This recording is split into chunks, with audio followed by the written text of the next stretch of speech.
I guess, yeah, to get started, the five of us will just introduce ourselves and, what we've been up to since TAMS. Most of us graduated class of 2016. Some of us, or one of us, I think, is class of 2017. But then really the purpose of this webinar is just to give you guys a chance to ask us questions about, what we did after TAMS, what we did during TAMS, and answer any questions you may have about college, because I know a lot of you guys that's your next step, next phase in life. So yeah, I guess to start, my name's Prem. I graduated class of 2016, as I mentioned, and then I attended UT Austin, or am attending UT Austin. I'm a senior chemical engineering major. We'll be graduating this May, and then moving back to Dallas to start working for a management consulting firm called Oliver Wyman. Someone else, Amit. I can go next. My name's Amrit. I'm a electrical engineering student at Southern Methodist University, or SMU, in Dallas. I also graduated class of 2016 at TAMS.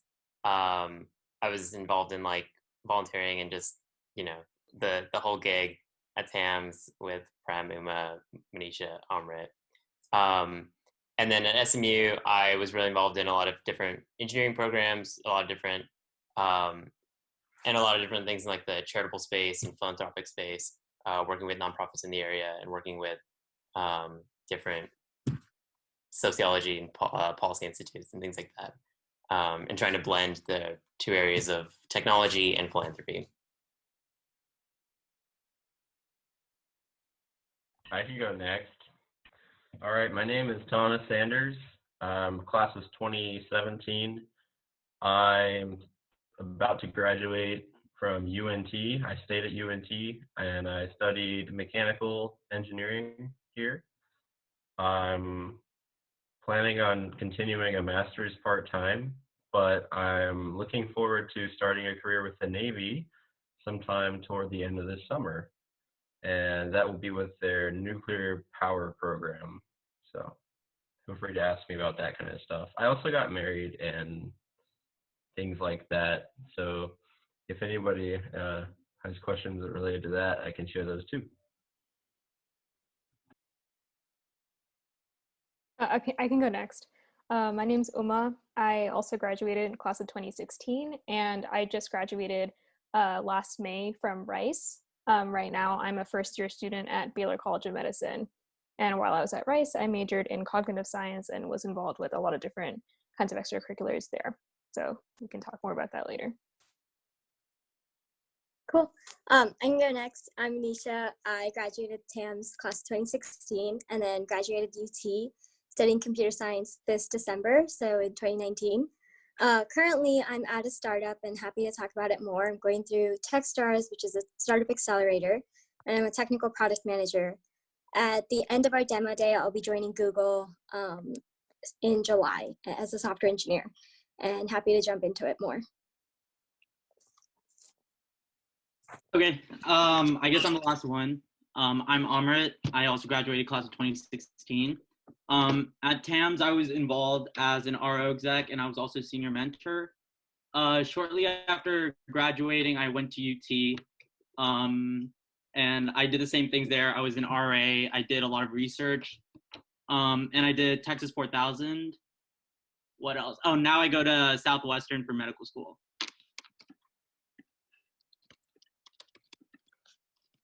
Cool. So yeah, that's a little bit about us. Obviously, we have we're all doing very different things, and are open to answer any questions about any of the stuff we have done or any of the stuff that you think we might do. But with that, we'll really open the floor up. If any of you guys have any questions, feel free to ask. I got a question about whether I was part of the Rice Baylor program or if I applied separately. I applied separately. So I applied independently to Rice, and then while I was there, I applied to med schools and then chose Baylor.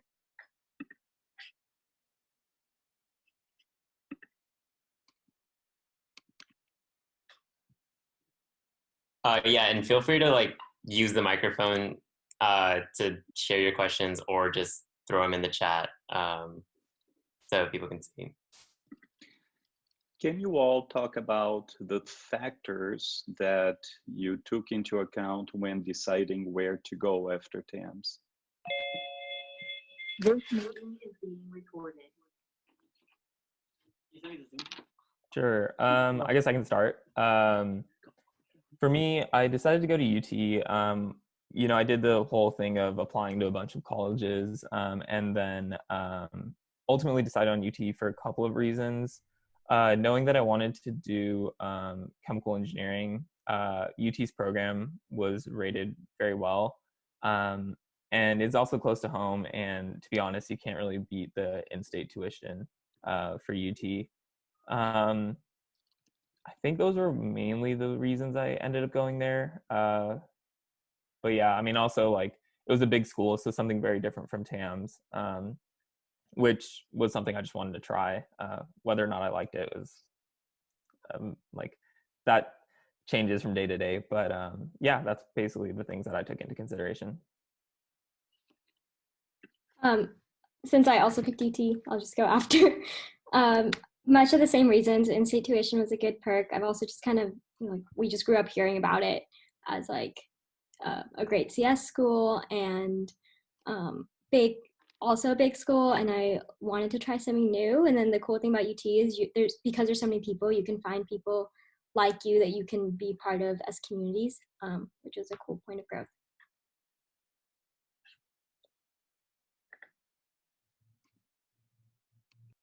I suppose I can go next. I chose to stay at UNT, which very few TAMSters do as a percentage, but if you break it down per university, maybe it's not so low of a percentage per university. But one of the factors that influenced that decision for me was that I liked what I was reading about the mechanical engineering department here, and I saw an opportunity to use the TAMS program's local influence to my advantage on introductions and things like that with professors. And so that kind of gave me a leg up because some of the people here knew what TAMS was, and I wanted in on that. So it was also a really good tuition rate here at UNT, and TAMS Eagle Scholarship was a really good opportunity for me. Another big factor for me was the family I have in the Denton County area, so I wanted to stick close to home as well. Yeah. Okay, I can talk next. So I went to UT primarily because I felt like there were a lot of opportunities I could take advantage of at the school. So I got involved with a lot of diverse student organizations, and I had the opportunity to take advantage of Dell Medical School, which recently opened at UT, where I conducted a lot of clinical research, and I think that is part of my application that really set me apart.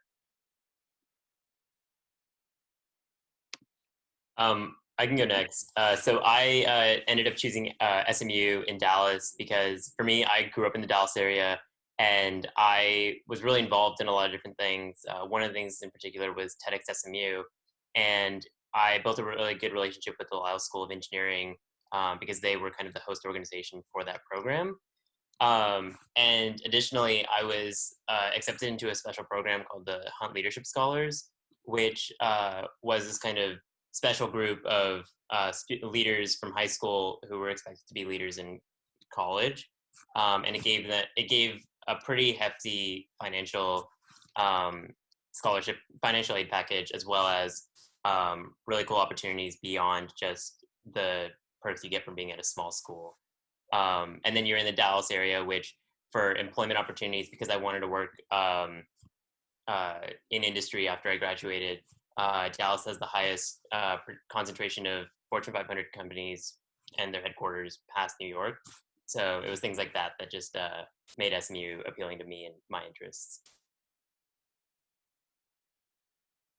So I was basically between UT and Rice when I was deciding where to go for college. And I ended up picking Rice for a lot of reasons. So I went to their owl days, or like their admit weekend or whatever, which I know was canceled this year, so I'm sorry for anyone who might have been in that position. But what I learned when I went there was just how much I valued the small college environment, very similar to like what y'all get at TAMS with being in McConnell. Rice has that like residential college system that I really enjoyed, and I liked getting to experience. There's also a lot more resources per student since it's such a small campus. The staff and like faculty are super devoted to their students and to maintaining campus and campus traditions and things like that. There's like a really strong alumni network and student support system there, which I really valued. And on top of that, it's right next to the Texas Medical Center, which is the largest medical center in the world. And at the time when I was going to Rice, I knew I was going to be pre-med. So there's just a lot of different opportunities there for shadowing, for research, doing all that stuff. And then it ended up being really good, in which I was able to make connections there to help me out while I was at Baylor too. In terms of finances, I was lucky enough to have parents who could support me through that, but Rice does give out pretty good financial aid. And they also just started the Rice Investment last year, so they are giving really generous scholarships for people who make, I think, under 200K a year, get at least half their tuition paid in full. So they're pretty good about that. Yeah, and I think UT started something very similar recently, I think last year. I believe if you make under 70K, like family income is under 70K, you get your full tuition paid for. And then if you make under 100, it's like 50% of tuition or something like that. But other than that, there are a lot of like merit-based scholarships that you start to get as you like from different schools within UT that you'll start to get as you like have a GPA at UT and start performing well in classes. So that's another source of like financial resources. So starting my like junior and senior year, I don't really think I paid much tuition just because I started like getting those scholarships from the engineering school. Yeah.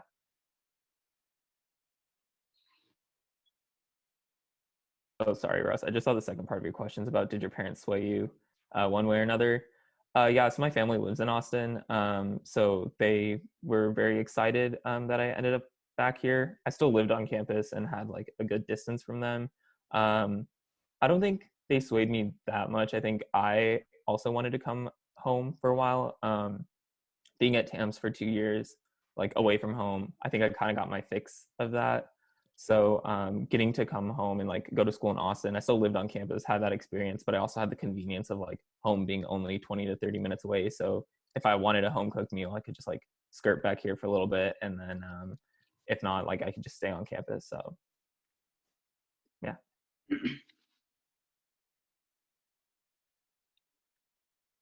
Okay, so I got a question about Texas 4000, which is one of the organizations I talked about briefly. So for people who aren't familiar, it's a cycling program in which we trained to bike from Austin, Texas to Alaska to fundraise for cancer research and support services. So the question was regarding about the commitment, and yeah, it's a pretty involved commitment, but I think like it's rewarding, and it's just one of those things that I think UT can offer as like a unique experience. So I guess that's what I just want to highlight. Did you say you biked to Alaska? Yes. I drove to Alaska and thought it was a long way. Yeah, no, I mean, it's a beautiful drive, right? Nice.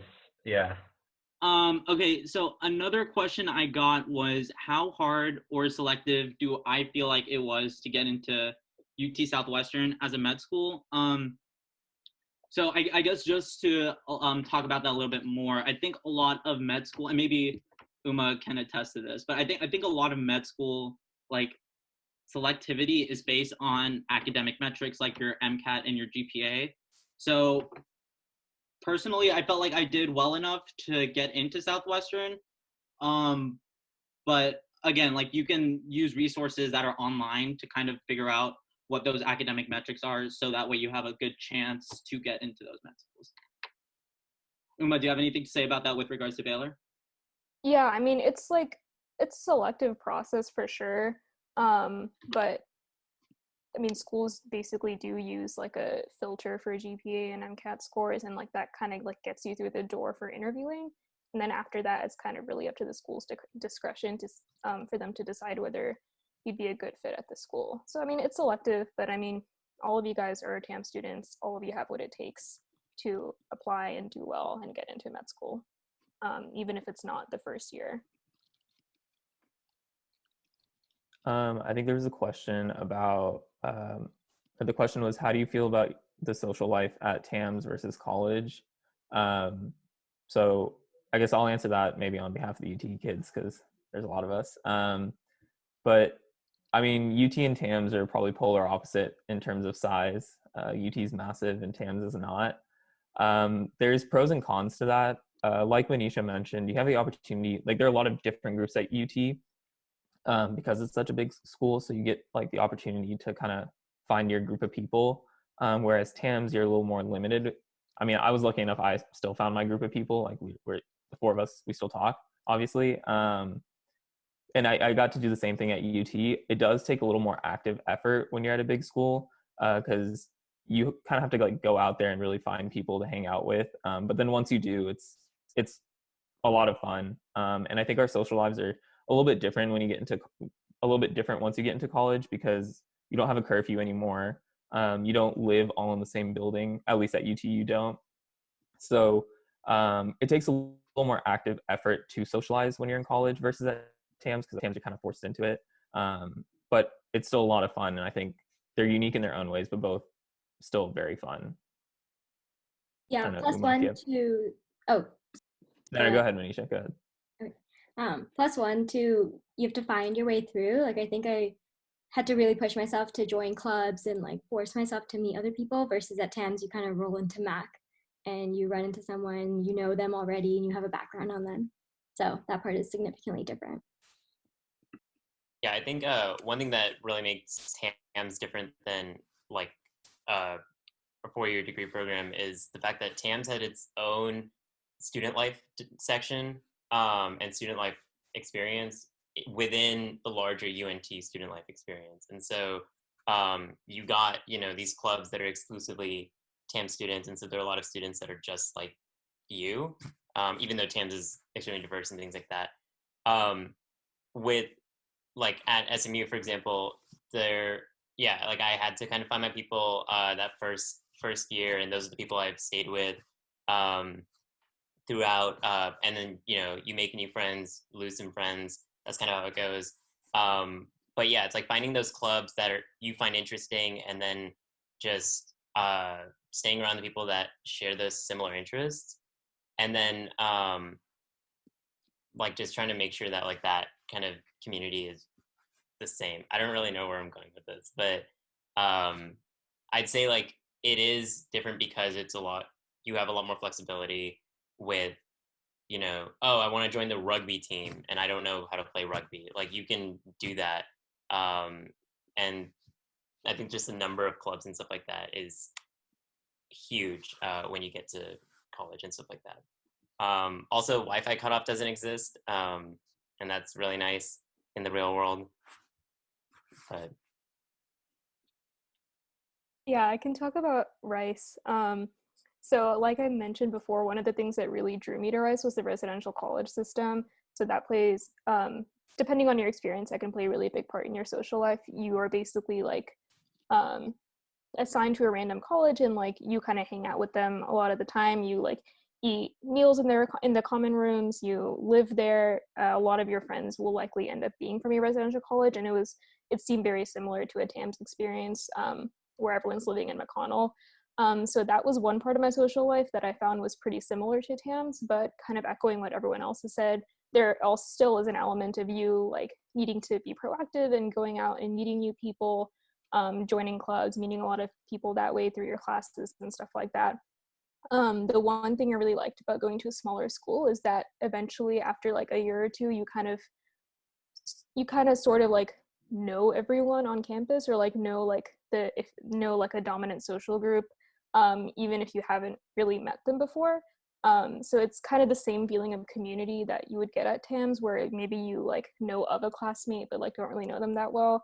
and just makes it easier, in my opinion, to make friends with someone. So that's what I really appreciated about the smaller college environment. So if that's something that y'all value, that might be something to consider in looking for colleges.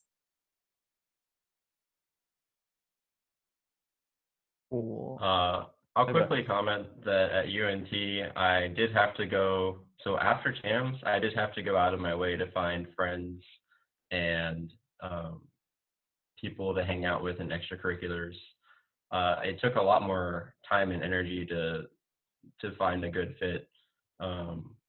Whereas someone else mentioned this earlier, I just wanted to agree with it. At TAMS, you just kind of fell into clubs and social groups. You definitely have to work more after TAMS. That's all I'll say on that question. Yeah. Cool. I think the next question was, what role did TAMS play in your grad school / job applications? What resources from TAMS have benefited you? For me, just to start off, I think TAMS like directly like it benefited me in a lot of ways outside of grad school / job applications. But for me, how it benefited me directly in terms of jobs was I was recruiting a lot of jobs in Dallas, or like for the jobs that were even national, I wanted to be staffed in a Dallas office. And a lot of times when you're doing that, you'll have an on-site interview with someone in the Dallas office. And the job I ended up getting, the partner that I was interviewing with, he saw that like I went to TAMS, and he was like, oh, my son's thinking about going there, which was very beneficial for me because it was a way to break the ice and kind of talk about something like, it made me less nervous about the interview, but then also like it just made the interview overall way more casual. So I think that's kind of how it's benefited me, but definitely the alumni network is very useful as well. There are a lot of connections there and a lot of people that can introduce you to the people that you need to know. And I'm sure the med school students will have more to say on that than I do, but yeah. Yeah, I think applying to med school was where I really saw, I think where like the biggest benefits of going to TAMS came from.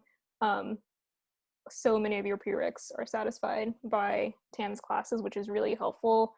It depends on what school you go to also, but not having to retake a lot of the science courses that you took at TAMS was really good for me. So that was like a really big bonus. It also helps your, if you did well in your TAMS classes, it's like really good for your like overall science GPA, which is a kind of a factor that med schools use to determine whether to interview you or not. But if you didn't do as well, it's like obviously not a big deal. You at least taken them once, and you can take them again in undergrad. It also was really helpful in getting research opportunities because we had the experience of going to TAMS and having a university resources to already conduct previous research. So if you want to do research in undergrad, people are more likely to take you seriously because you've had previous experience. But Amrit can maybe speak more to the research side.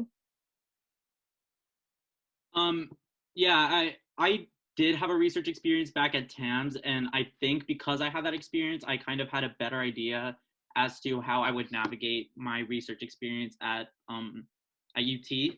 So going into UT, I already kind of knew how to talk to professors, and I think because of that, I was able to secure a research position even before my freshman year. And because of that, I was able to like build these strong relationships with professors and overall develop a really strong research-heavy application.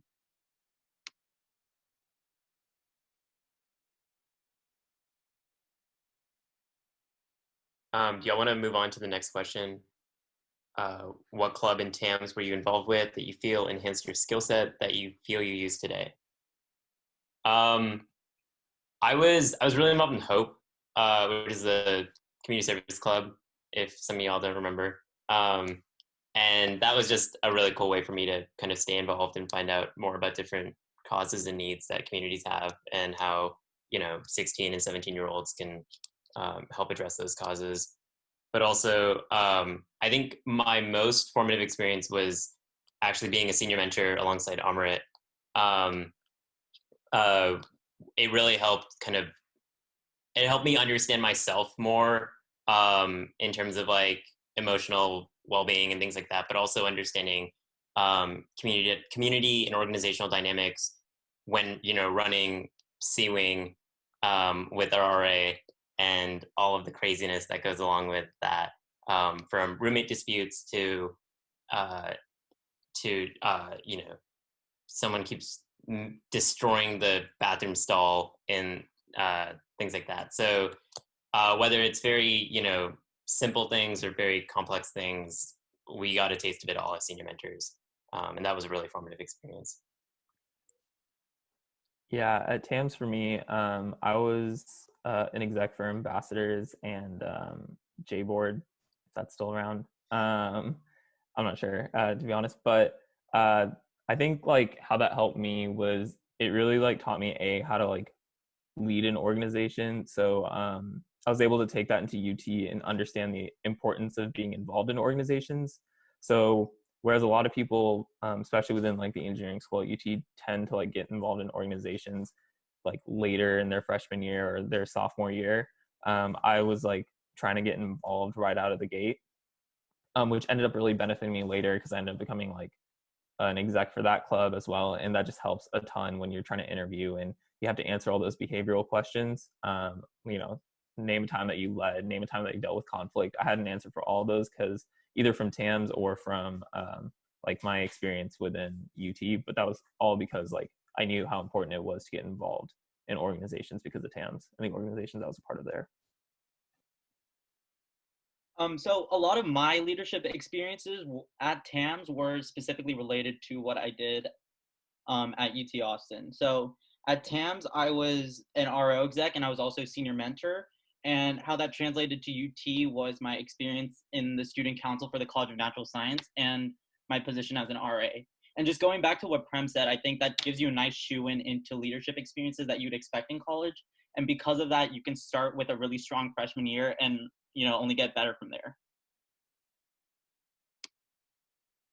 Yeah, I can talk a little bit about TAMS. So when I was at TAMS, I was an exec of TAMS Medical Society. I was a HOSA coordinator. I don't know if HOSA is still around at TAMS. But I mean, that position was really helpful to me in the future because it gave me a lot of experience in managing a lot of people and doing a lot of the nitty-gritty work for competitions and logistics and things like that. And that really helped me out with my college extracurriculars. And it allowed me to become super heavily involved with my college extracurriculars. And that really helped me out when I was applying for med schools. Kind of like what Prem said, I had an answer to all the conflict sort of questions that came up in my interviews. And so that definitely had to do with what I was involved in at TAMS. So I'd also like to point out something that I was involved in at TAMS that really helped me as far as skills go. I came to TAMS very socially anxious, so talking in front of other people was very hard for me, and I beat that insecurity out of myself through repetition in discussion-based clubs. So clubs where you get to talk and take turns talking and listen to people that are better at talking than you are. I paid a lot of attention, and so I'd say the discussion-based clubs, for me in particular, that was Ignite Bible Study. I imagine there are probably other ones, but that was my main one. And also, someone in there is a fan. Okay. The research-oriented activities helped me prepare, and I often got to like kind of lead the newer guys in my research team on Friday afternoons. And so that type of leadership experience was, in a technical nature, very helpful for me too. Because right now I'm trying to get into a job that involves running a nuclear power plant, and so in like an authority position. So that skill set directly translates to that as well.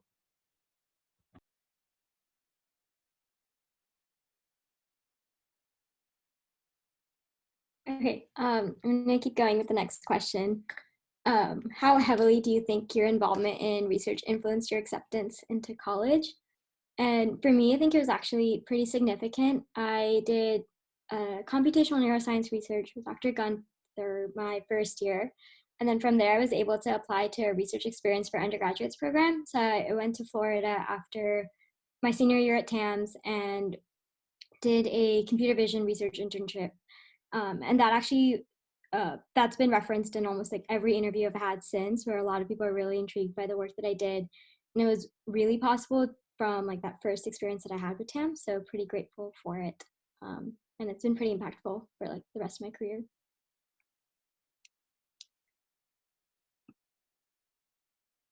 I can speak about research as like I guess in general, because I guess it didn't help me as much as it did in undergrad, like in TAMS as it did in undergrad. But I think research is one of those things where like, you know, you can get a lot of deliverables from it, whether that's in like having an abstract written, a poster written, or like even a paper written. And I think those are metrics that a lot of higher educational institutions use to compare students with one another.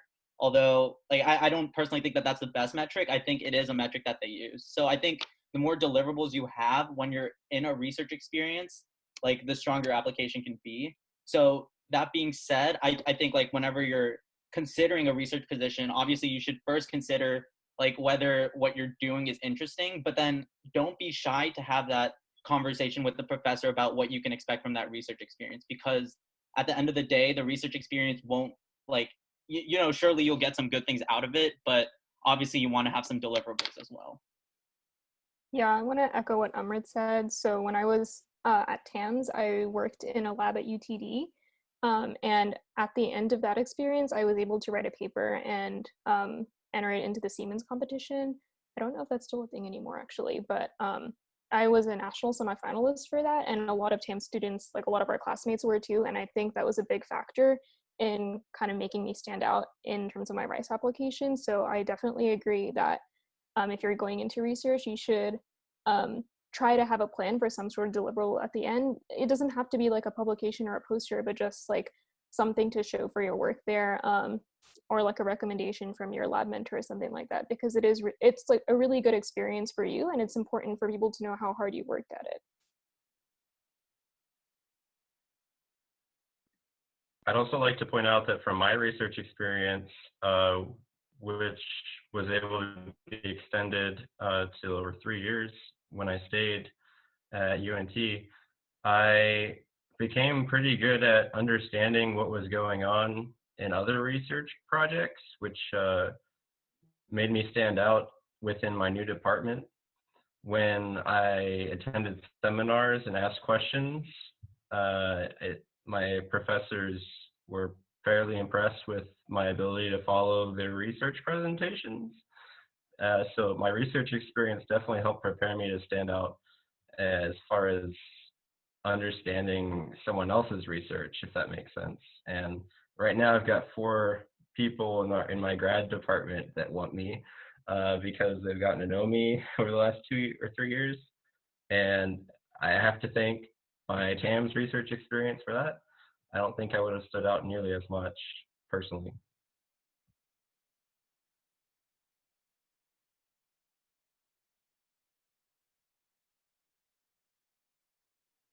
I saw someone mention that our research has stopped because of Corona.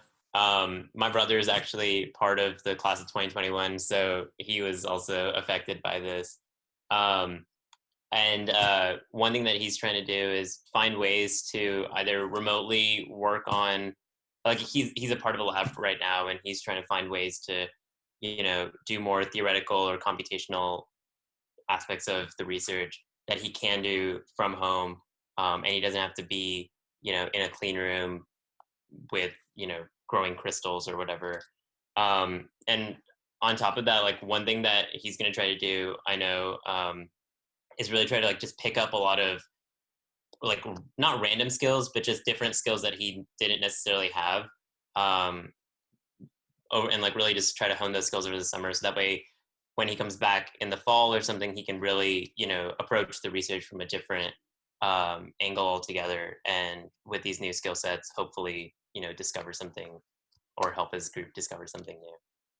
Right, and I want to say data collection is like it's a part of research, but research is a lot more than that, right? You have to understand statistics. You have to be able to understand the background information. So even if it's something like, you know, starting a literature review and reading papers, that can go a long way. because I think a big part of research is the process of, reading background information and writing manuscripts. Well, if you don't mind, I'll pipe in a little comment on this right now and just say that, yes, it is true that fewer people will have the ability to continue to be engaged in the multiple dimensions of research, such as data collection. And that is only possible, of course, if you have computational areas or anything that lends itself to a virtual environment. Nevertheless, what Amrit said is exactly right. So what we are doing to adapt is those of you who applied for summer research scholarships, if you don't have that opportunity to work with a mentor in the full experience of a research project from home, then we'll give you a setting that does exactly what Amrit was talking about, where we are going to give you a 1 credit and we'll pay for that 1 credit so it's on record for as you move forward. And that 1 credit course will be organized in such a way that you will be working on reading papers, learning about the specific professors that you are interested in different places. It can be in places where you are interested in pursuing. So you will be able to demonstrate to someone that you really know about what they're doing and you have a deep knowledge of the research methods and purpose and so forth. So I know it's not quite the same as the hands-on learning that you would have in a lab, but we are adapting to some of that to the best of our ability and still hoping to give you some guidance so you can make the most of the summer. Okay, so the next question we have was, what types of resources or characteristics have you found beneficial at your undergrad university towards your med school application process? So Amrit and I can speak on this. At Rice, there is a really big pre-health advising department, and since so much of Rice's population is pre-med, they do a lot of work working with us over our time there. So more specifically, right around when I was gearing up to apply, they had sessions with everyone trying to apply, kind of going over their application with them and going over their resume, having us practice writing our application and all our essays and going over them with us. They also put together a committee letter for us and basically handled a lot of our application process for us. So it was really helpful to have someone sit down and go through the strengths and weaknesses of your application, kind of help you out with things to talk about at your interviews, how to improve your essays and things like that. We had mock interviews. I did, I think, like 2 or 3 of them before I was actually starting my med school interview. So that was really, really helpful for me. And there were also obviously a bunch of student organizations that gave us a lot of opportunities for volunteering, shadowing, research, and stuff like that. So in UT, I guess I was a bit more independent since it was a larger school. I kind of had to navigate the whole med school application by myself. And while I guess I wish I had kind of a better support throughout that application process. I think one thing I really appreciated from UT was the vast amount of opportunities I was able to take advantage of simply because like I was like paying attention to them. So like I was able to, do research at the hospital nearby. I was able to like do Texas 4000. And of course there's shadowing clubs. There's like chances to get involved in, student government and all these other things as well. Cool. I think the next question was, how did you guys deal with / cope with rejections from colleges that you really wanted to get into but didn't? I think that's a really good question because it's not only like you're not only going to be rejected by colleges, right? You're also later on you're going to be rejected potentially by med schools, by different jobs that you really want. Potentially in others. Yeah, that too. So this is a ongoing thing that I think this might be your first experience being rejected, but it definitely won't be your last. So one thing I just want to say, which I think I realized after I got rejected and I started school like UT, was while where you go is somewhat important, what you do there is way more important. So you kind of just have to make the best of wherever you go. And I'm sure like as TAM students, you're going to be able to do that. You're going to like, you know, you'll exploit every opportunity you have to its fullest. So that's something to keep in mind. But, you know, dealing with rejection is an ongoing life skill that you're not going to like be perfect at now, and you probably won't be perfect at later either. It's just something that you have to continuously work towards. Yeah, that's my take on it.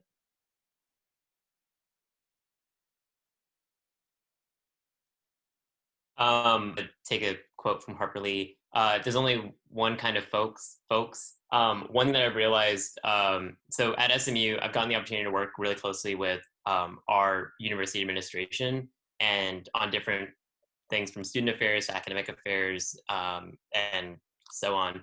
And a lot of times we will reach out to other universities to find out how those schools operate and kind of what the decision-making process is like at the top at each of those schools, and what kind of programs other schools are doing, and how we differ from those schools and things like that. And what we've kind of realized is most schools are basically the same at its most fundamental. It's really like the relationship that school has with its surrounding community that kind of makes it different. So embedded with the Houston community and things like that. Thomas can say that UNT is really embedded with the Denton community, and Prem, Amrit, Manisha can talk about how UT is really embedded with the Austin community. But at the end of the day, they're all schools that have, you know, similar majors, similar student body compositions, similar clubs. And so it was hard, like when I would get rejected from, you know, Harvard or something like that. And it's like, oh, I really wanted to go to Harvard. But realizing that you can, like, all the things that you wanted to do at Harvard, you can do at whatever university it is, because it's really just a big kind of organization. As a school is just a big nonprofit that has different departments, and every one of those nonprofits has the same departments. But that's kind of my take on it.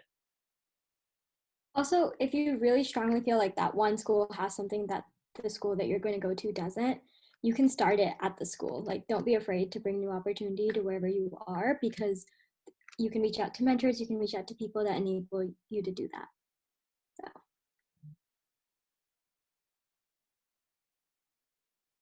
Well, I think the next question is pretty much directed at Manisha. Yeah, I'll take it. So the question was, what was the internship process like for UTCS, and what do you think is the best time to start looking for internships? And then if I'd done an internship before UT, at UT, everything's like very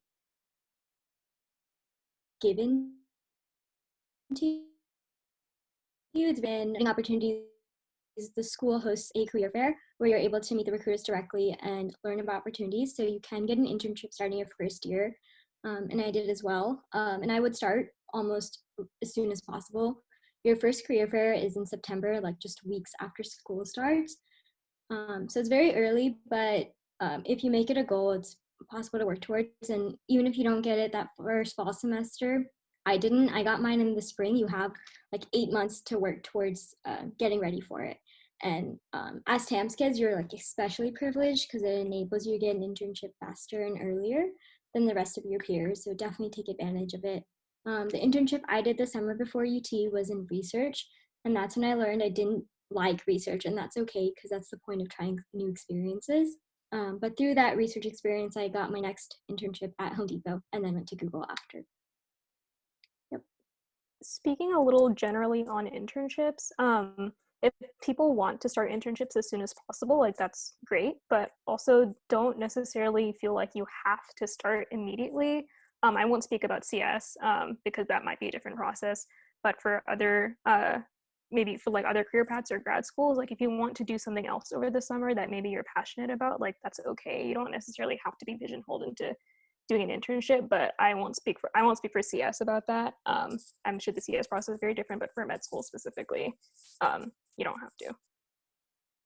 Yeah, I think just to add one quick thing on that, like Uma said, speaking more specifically for engineering, a lot of people view internships as like a gateway to your full-time opportunity, meaning like the internship you do your freshman year could be your full-time opportunity when you graduate senior year.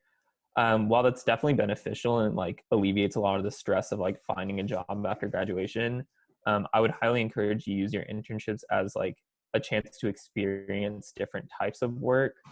So that's what I did. My freshman year, I worked for a startup, and I found out that wasn't for me. The next year, I worked as a process engineer for an oil and gas company, which I also learned wasn't for me, which was slightly unfortunate because that's basically what my major does.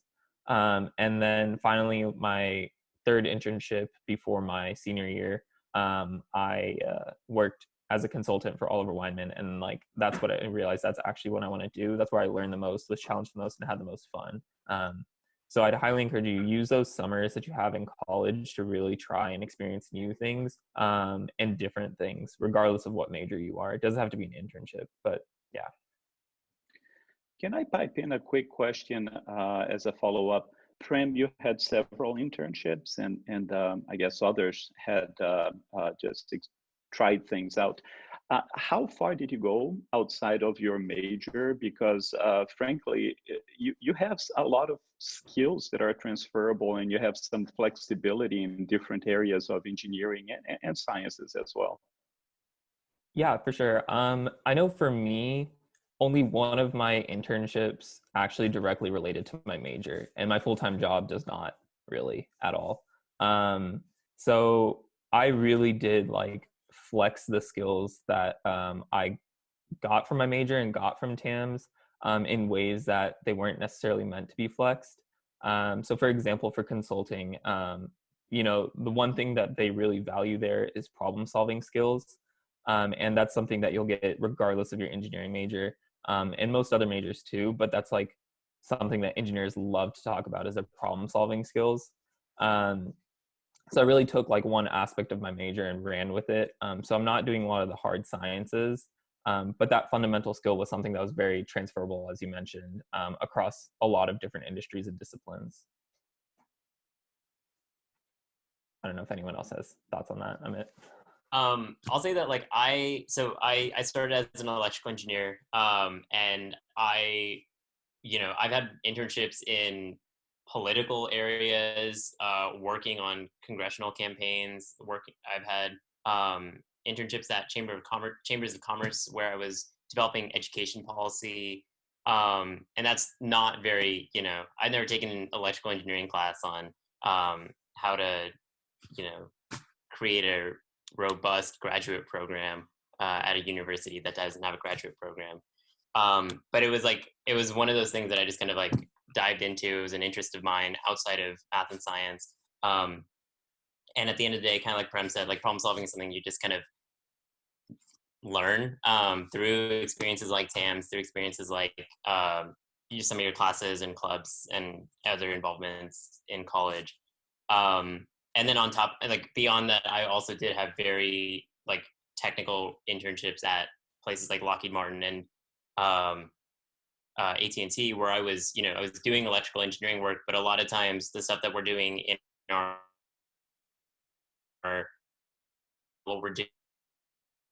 what we necessarily learned in class. And so you have to anyway learn to adapt and kind of use those soft skills that you develop from these outside experiences to attack the problem. And just the skills you have that you gain from your classes, I mean, those are just a fraction of it. So in the interest of time, moving on to the next question, how did you guys continue keeping your interests outside of academics during the rigors of undergrad? My very short answer to that is just extracurricular activities and clubs. Every school, the clubs at most schools aren't going to be like solely focused around academics. You're going to have the chance to keep up your current interest and find a lot of new and interesting interests outside of those as well. I'll say, yeah, same thing. To keep it short, clubs, but also just volunteer. One of the people asked me like how I've built the network that I have, the professional network that I have. And I always just say that it's through volunteering. A lot of times I just find a cause that I'm interested in, and because I'm interested in it, I am showing up to that, volunteering event over and over and over again. And eventually people realize that you're really dedicated to this, and they learn more about you from a non-technical standpoint, and then that just kind of propagates into a really genuine relationship that moves forward. But yeah, clubs and volunteering. Right, and I kind of want to elaborate on that. I think one mistake I made at TAMS, and I kind of improved on at UT, but not really, was staying inside that university bubble. In Austin and, even in Houston and Dallas, you have all these opportunities to get outside that university bubble and see what the city has to offer. And I think a big part in college is taking advantage of all those things outside of school.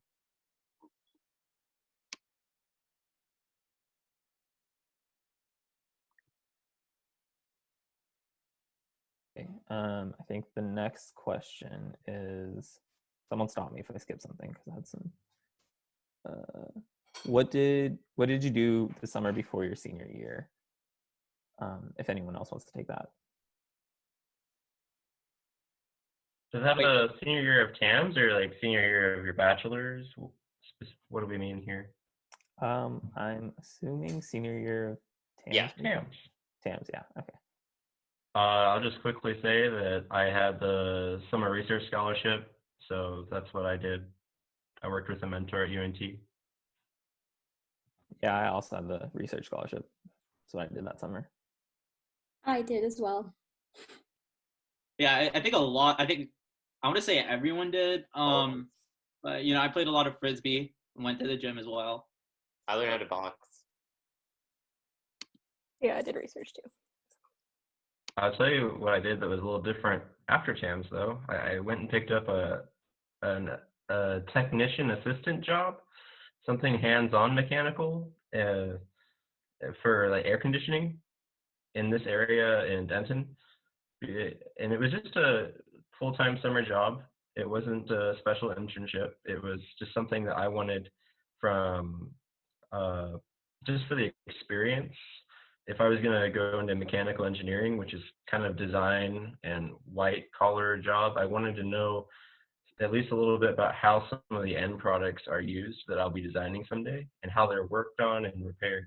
So I did something like kind of blue collar actually right after TAMS. Yeah. Yeah, actually, right after TAMS, I also went and got a random summer job to kind of fill time during the summer. It was a sales job, which I initially got just to fill time, but I actually think I got a lot of valuable skills out of that. So I know a lot of us are hardwired science and math people, but I'd highly encourage you guys to get out there and try something new. That's not science or math, or just to develop some of those soft skills. Let's see. Okay. Moving on to the next question. What did credit transfers look like for each of you? For me at UT, all my credits transferred. So that's one of the benefits of going to a public Texas college, is that all of your credits have to transfer. Whether or not they counted towards your degree is a little bit different. So for me, I think a lot of them did, or most of them did, but there was a good number, maybe probably of the 60 some hours or 70 hours I transferred, probably 20 or so didn't count towards my degree. But some of them helped fulfill elective credits or other random credits here and there. But in terms of how many of them transferred, all of them transferred. I kind of want to elaborate on that. In my experience, all my credits transferred as well, but it was very applicable to a biology degree, which is what I did in undergrad. And, that gave me a chance to take only 12 hours a semester every year, and with, room to spare. So I got to take a cello class as well. So, that's just my pitch for if you're considering doing pre-med, maybe consider going to a public Texas school, just so you have that kind of liberty with your classes, and you can kind of engage your extra time in extracurriculars, which can kind of help your application stand out. Yeah, just adding to that quickly.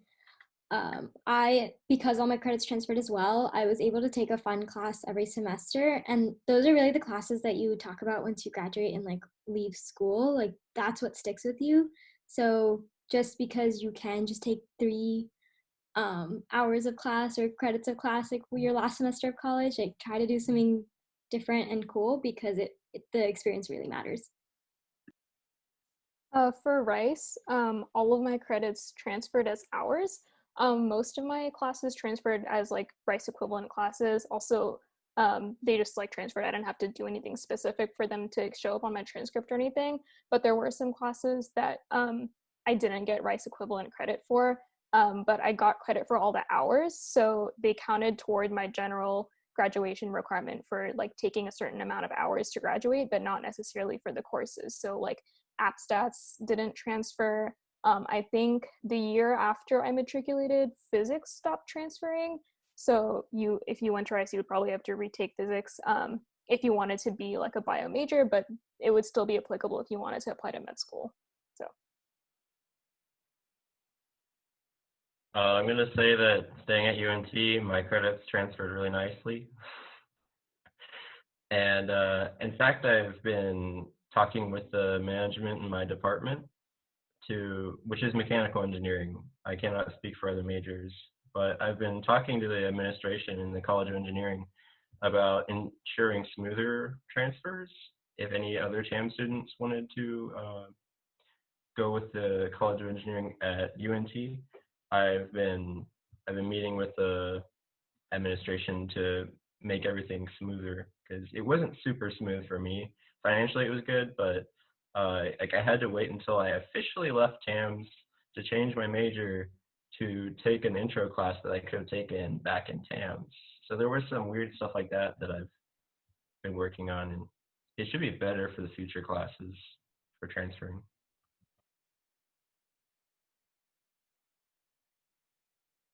Nate, you want to quickly anything about SMU transfers? Everything transferred. Again, it was like, did it count for the major or not? I took a professional selling class, and SMU has a business school that you have to like place into. You don't just get automatically accepted into it. And I got a lot of business credit just because I went to TAMS and took business courses and things like that as electives.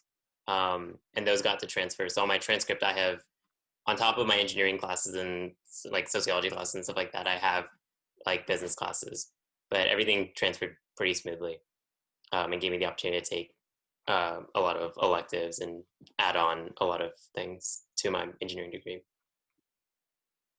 Yeah, I think that's like probably the big highlight of this is that TAMS just gives you the opportunity to free up your schedule to take classes that aren't necessarily related to your degree and kind of explore some other interests.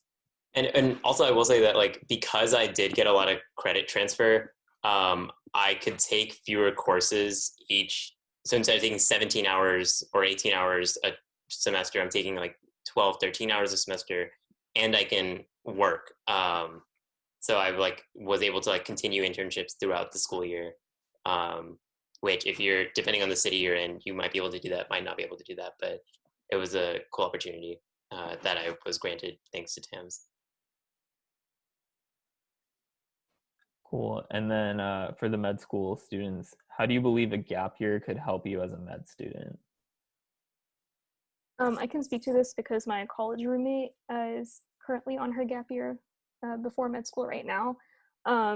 So a gap year can be really beneficial, especially if you are maybe graduating early because of your TAMS credits. Med school is really difficult and it's a lot of school. So it's definitely understandable to want to maybe relax for a year, take a little time for yourself before starting school again. Gap years can be really, really good to do that. It can help you gain a lot of experience that you might not have been able to when you're in med school and residency for like 10 plus years. You could explore something that's not really medically related because that's when you have the chance to do that. Or if you want to maybe like beef up your application a bit, like that's also a great time to do that. Do more research, get more involved in shadowing or something like that. But I would say that it's a really good chance to explore your interests outside of medicine, and it gives you like really great things to talk about in your application or in your interviews if like that's kind of what you're going for, but ultimately it's a great opportunity for personal growth. Yeah, I think it's one of those things where you should kind of know if you want to do it going into it beforehand. I think it's not one of those things where you should kind of decide spontaneously. So just give it a lot of reflection and know yourself. Yeah, I mean, personally, I know a lot of people that took gap years, but I'm kind of happy that I didn't because I like being in that kind of environment.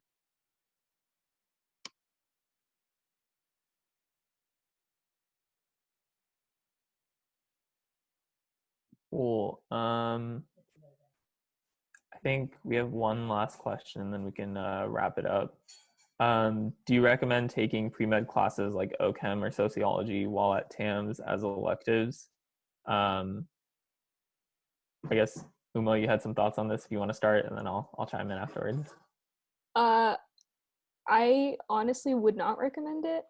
I think being at TAMS gives you an opportunity to take classes that you're interested in and are offered to you as TAMS students. You're going to have all of your undergrad years to take Ochem and Soci and like all those pre-med classes.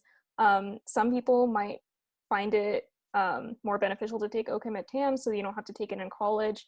But honestly, I wouldn't recommend taking it at TAMS versus college. I think it's just like a personal decision if you want to get it over with or not. But the sociology classes I took at Rice were definitely the best classes I've ever taken. And I think that I had that experience because I was surrounded by people who were similarly invested in the subject as I was. And I was invested in it because I was taking it because I wanted to, not because it was a pre-med thing. I was just trying to get out of the way at TAMS. But Amrit can maybe speak more to Ochem. Right, so you can kind of look at your timeline between now and applying to med school as an amalgamation of your 2 years at TAMS and your 3 to 4 years in undergrad. Personally, to me, it doesn't make a lot of sense to kind of cram everything into those first, like, into those TAMS years, because, then you're kind of like, you're going to forget everything by the time you take your MCAT as well. And, going back to what Uma said, you're kind of taking it for the wrong reasons. Yeah, I think those are very compelling arguments for pre-med students. I think for non-pre-med students, kind of like Amrit mentioned, look at your timeline, whether that's 5 years total, including TAMS, or 6 years total, including TAMS, and decide based on that. I think like the best way to approach your time, like the people that have the best time at TAMS and in college are the people that plan the most in terms of when they're going to take their classes. Because like, if you don't plan, you'll randomly be taking like government your second semester senior year, which is an incredibly frustrating experience. So just plan it out and see where it falls best within your schedule. I will say sometimes taking those classes, if you're not doing it for like med school or you're not interested in it necessarily, taking those classes at UNT where you have like, or the TAM structure around it, can sometimes be beneficial versus taking it at like I took Ochem at UT, and for me, I wish I had taken it at TAMS. But that's also because like I didn't have the MCAT to worry about. I didn't have like I didn't have to remember Ochem after I took it. I just had to take it and get it out of the way, and it wasn't something I was particularly interested in. So just like plan and like decide what you think about those classes and like where they fall into your career/college degree plan. Yeah, cool. Well, I got some questions about HOSA that I can just address really fast. So while I was at TAMS, we had a TAMS specific chapter for HOSA. It wasn't part of UNT HOSA. I'm not sure how HOSA has changed since we graduated. But yeah, so we were primarily just managing the TAMS students. And as for being a TMS exec, I mean, in terms of college applications generally, they look for, or they like to see leadership experiences. So it doesn't necessarily have to be like a TMS position. Any sort of club exec or senior mentor sort of thing, or any sort of like initiative that you might have taken is something that stands out on college applications. But I mean, as a TMS exec, I did do a lot of work for HOSA. So again, kind of like what Prem said earlier, it matters what you do with what you have, not necessarily the things you have on their own.